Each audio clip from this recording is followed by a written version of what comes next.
وسلم کا مطلوب و مسئول من اللہ ہے۔ حضور نے خود دعا کی ہے، اللہ سے خاص وقت میں یہ سوال کیا، اللہ مجھے اپنے نیک بندوں اللہ والوں کی محبت نصیب فرما۔ آپ کو لوگ کہیں گے جی اللہ والوں کی کیوں تعریف کرتے ہو، اللہ والوں کی کیوں منقبت پڑھتے ہو، اللہ والوں کے پاس کیوں جاتے ہو، ان کی خدمت کیوں کرتے ہو، ان سے محبت کیوں کرتے ہو؟ ان کے جواب دو، نبی نے تو ان کی محبت خدا سے مانگی۔ ہم تو دعا کرتے ہیں اللہ ہمیں اپنے پیارے دوستوں کی محبت عطا فرما۔ تجھے حق ہے کہ شریعت کے موافق، نبی کی سنت تعلیم کے موافق ہمیں تو یہ سمجھا کہ اللہ کے بندے دعا مانگو، اللہ مجھے اپنے دوستوں کی محبت عطا فرما۔ تو دعا طلب کرنے کے بجائے ہمیں روکتا ہے، کہتا ہے کیوں اللہ ان کی محبت کرتا ہے؟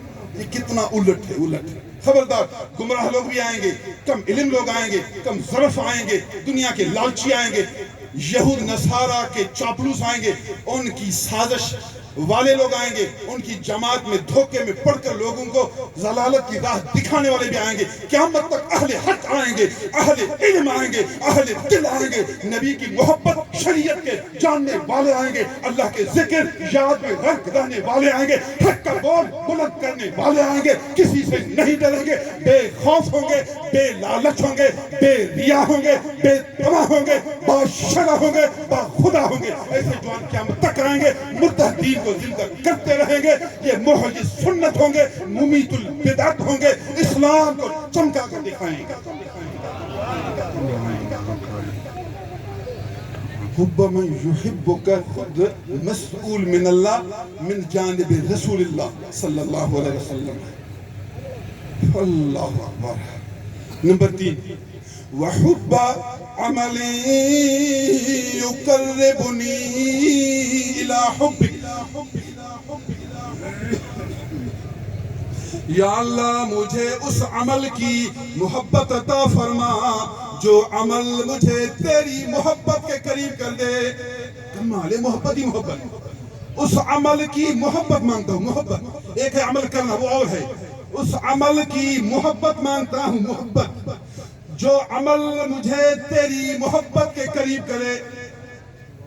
نبی کی دعا تو دیکھو سبحان اللہ، اور وقت عجیب میں عجیب دعا، ساری محبت ہی محبت ہے۔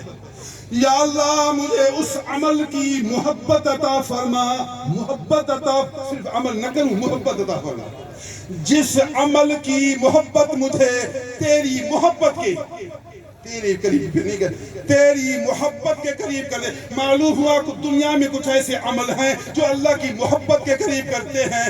اللہ والوں کی صحبت میں بیٹھنے سے تجھے اللہ کی محبت ہو جائے گی۔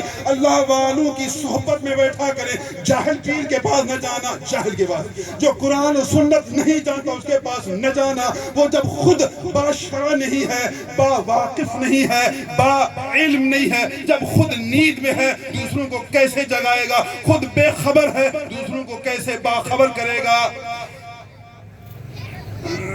حافظ کا بیٹا حافظ نہیں ہو سکتا جب تک حفظ نہ کرے، ڈرائیور کا بیٹا ڈرائیور نہیں بنے گا جب تک ڈرائیونگ نہ سیکھے، تو پیر کا بیٹا پیر نہیں ہو سکتا جب تک اپنا نفس نہ مارے۔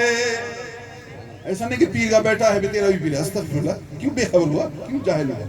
ان اولیاءہ الا المتقون۔